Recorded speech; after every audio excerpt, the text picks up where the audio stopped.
physical gifts. So Mr. Bob had a great eye for talent, and he had even a more of a better eye on what he perceived, and he was right more often than not what would draw. And Doc and Gordy drew money in Japan because you couldn't see through their work. They were not prototypical pro wrestlers. They looked different. They moved differently, and because generally when you got 300-pound guys, sometimes they're a little heavy in the feet, and these guys were so athletic that they would awe people with their quickness and their movement in the ring. They were not Clydesdales. Gordy and Doc were thoroughbreds, and they proved that night in and night out for Mr. Bob. Let's talk a little bit about him popping back over to the States in September of 90. He's going to appear at the UWF television taping, and he's going to get a win over little Davey Meltzer, Herb Abrams, the guy who we learned about on Dark Side of the Ring last week, had booked Dr. Death. And I guess because Meltzer had taken a lot of Abrams' claims to task and sort of challenged them in the Observer, Abrams decides to have a little fun. So he has an enhancement talent out there that he's going to call Davey Meltzer. And after Dr. Death hits the Oklahoma Stampede on him, he's going to take a sheet of paper and stuff it in his mouth and then take a bag of dirt and dump it all over him. Dirt sheet. Get it? Haha. What the fuck is this, Jim? This is some silly shit here, is it not? Herb Abrams is the answer. I mean, come on. He wasn't sane, I don't think, the way his lifestyle was and his drug use and all his penchant for prostitutes and spending money he didn't have and all these things. It was not a shining moment for our profession. But Doc came back home. He was off, and he got paid. I'm sure he got paid very well. And knowing Doc, he sure as hell got his money, because the one thing you don't want to do is go to the locker room and say, "Well, I don't have your money," to Dr. Dusty Williams. That would not have been a very pleasant conversation to have. So it was just Herb Abrams' insanity and craziness.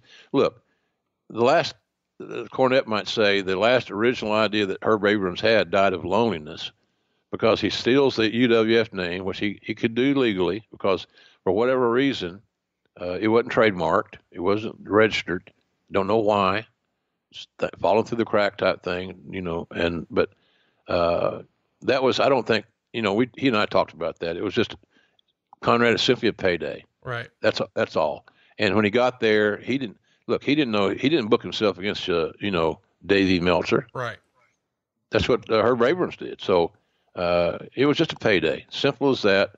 Pick up a payday while you're back in the States, and off they went. So short-lived, but it was certainly memorable in that regard.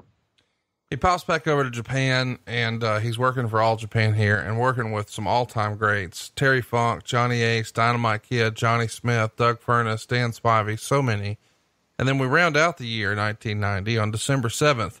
We see Steve and Terry win the Real World Tag League tournament, defeating Danny Spivey and Stan Hansen in the tournament finals. They're going to become the AJPW, the All Japan Pro Wrestling Tag Team Champs. This is a pretty big deal. In this era, All Japan was known for having the best wrestling in the world, bell to bell, correct? Yep, sure were. Yep, they sure were. And they fit the bill for what Mr. Baba was presenting. Reality-based, hard-hitting, athletic presentation within the pro wrestling confines. It's a great formula. It works. It will still work. It does still work when you find a company that is of that mindset. But beating to win that was an anointment. That's like getting if you're in the United Kingdom, getting knighted, or getting a lordship or something. It was like you're here. You've been anointed as the best tag team in the company, and with that comes great responsibility, because you're not going to have a lot of enhancement matches. You're going to have matches that are the main event level, because that's what a main event level guy would do. He would wrestle other main eventers, and so I don't think Bobby was so dependent on the jobber. I hate that term, but the preliminary match, a squash match type scenario. So every night that Gordy and Doc joined forces as the champions, they were up against another big time team that realistically could beat them. Right. And that's what made the athletic competition so unique and so desirable, especially in that era. Let's talk a little bit about what he's doing here with All Japan and then sort of bouncing back and forth. We mentioned that he wins the tag titles. Well, he's going to drop them in April to Spivey and Hansen, but then they're going to gain them back in July. But somewhere in the middle there, they have a pretty notable match. Doc and Gordy against Andre the Giant and Kenta Kobashi. That doesn't seem like that should have really happened, man. That's unbelievable. It is, right? Andre is the difference maker. He's the large straw that stirs that drink. And Kobashi was just a legend. I mean, he's still considered one of the best, and he's still the favorite Japanese wrestler for a lot of old school fans. So that win, just basically the booking of that in April the 8th of 91, after winning the titles in December of 1990, that was again a confirmation of confidence and faith from the head honcho, but because you just didn't beat Andre and Kobashi and it not be significant. That was a major win. Again, telling everybody that these guys are bad dudes. And then the booking continued, as you mentioned a minute ago, where April the 18th, Spivey and Stan they beat Doc and Gordy for the titles. And so it was just well booked and well executed. And again, never a night off. They're always wrestling a top team. Andre and Kobashi, wow. Stan Hansen and a healthy Dan Spivey, wow. So it was good stuff, man. It was good, and because Gordy and Doc were so legitimately tough, and they had those great motors, everybody wanted to work with them because they knew the matches were going to be so well received. And I don't remember any Gordy and Doc match that wasn't well received. There may have been one here, there, and yon, but I don't recall it off the top of my head. They were just that consistent and that damn good. Let's talk a little bit about, in between these runs in Japan, he's still back over here with the UWF, including June 9th, 1991, the UWF Beach Brawl pay-per-view. Steve's going to beat Bam Bam Bigelow to win the vacant UWF TV title.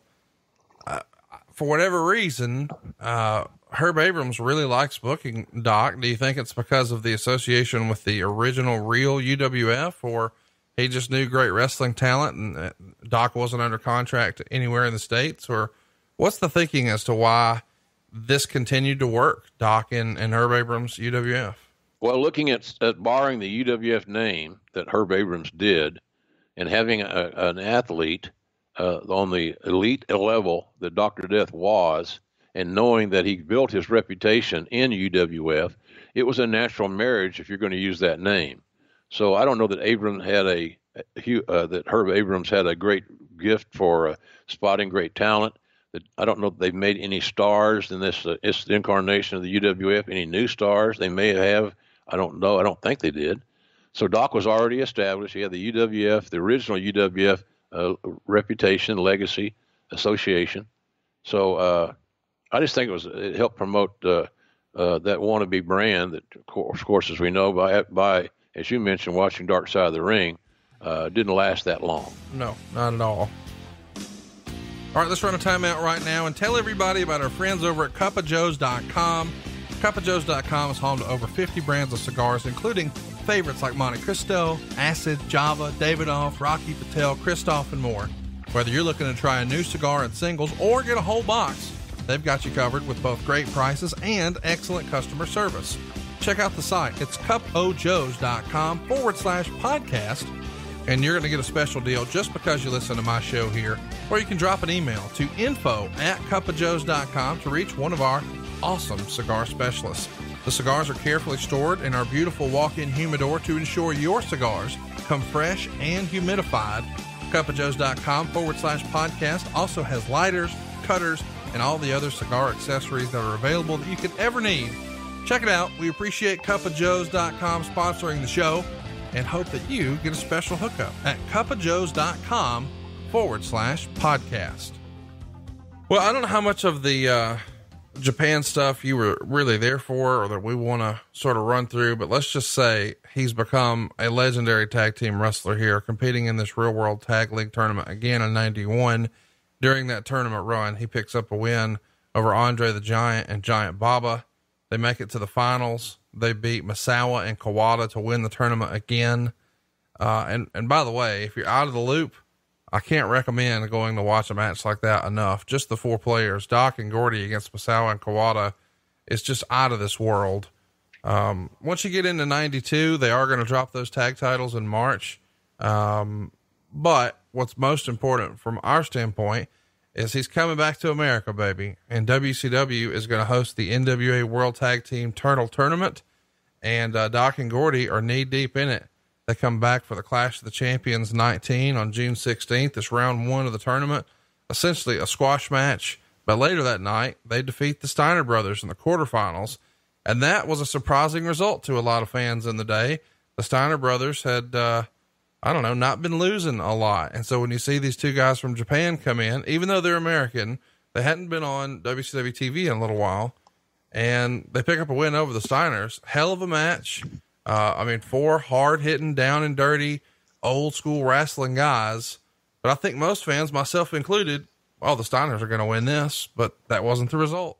Yeah. Before the social media craze that we're living in now, Meltzer always had a great pipeline for Japanese information and results and news. But everybody didn't read the Observer. It wasn't a mainstream thing, and there wasn't any Twitter or Instagram and all that stuff to promote with. So a lot of folks they knew who Doc was, and they certainly knew who Gordy was, but they hadn't seen them. So are they good as they used to be, or they're just, they had been on TV. So, but they quickly showed everybody they were legitimate. They were the real deal. And, but you're right, beating the Steiners. And the great thing about that is that you got a team like the Steiners who were on a real roll. They weren't, as you said, they were not losing very often. They were getting over, they were building momentum. But when it came to working with Doc and Gordy, because of the mutual respect the four men had for each other, their matches were just absolutely amazing. And sometimes when you see matches that are great, we recently talked about 1989 with Flair and Steamboat and Music City Showdown, or what it was called, in Nashville. You see great matches generally tell me that both talents have their egos, in this case, or the talents have their egos in check, and they're willing to be cooperative and giving and sharing the spotlight and telling a great story. And that's what those guys did. They had great chemistry. They liked each other. All four guys liked each other because they had that mutual thing in common. They're all tough son of a bitches. And sometimes those tough guys like that, they'll look at a guy that's playing the role of a pro wrestler and kind of roll their eyes. There was no eye rolling with these four guys. They knew that there was going to be a hard-hitting match. They knew that it was going to be physical. There'll be some prices to pay. But in the process, they're going to tell a great story. And those guys told great stories. Some of my favorite matches I ever called were Doc and Gordy versus the Steiners. Well, you got to see it if you were at the house show on July 5th. Doc and Gordy beat the Steiners. It's a house show. But we see a title switch here. They beat the Steiners for the WCW World Tag Team Championships. And then on the July 12th Great American Bash pay-per-view, they defeat Dustin Rhodes and Barry Windham to win the NWA World Tag Team titles. So now Doc and Gordy are not only the WCW World Tag Champs, but also the NWA. And in the following weeks, they go on to successfully defend the Unified Tag Team titles against the Steiners on a bunch of house shows. But come August, they're ready to head back to Japan for All Japan. And they come back in September and they pick up a win over Arn Anderson and Bobby Eaton on the house show loops. And then on the September 21st, 1992 episode of WCW Saturday Night, Doc and Gordy shockingly lose these tag titles to Barry Windham and Dustin Rhodes. And they're finishing up here and going back to Japan. Talk to me about why this didn't have a longer run. I mean, they clearly are setting the territory on fire as far as accolades. Was business down and they just weren't happy with the money or the style or the creative, or what was it?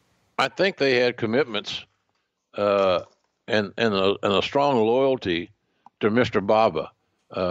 And Gordy and Doc both learned that largely through working for Cowboy.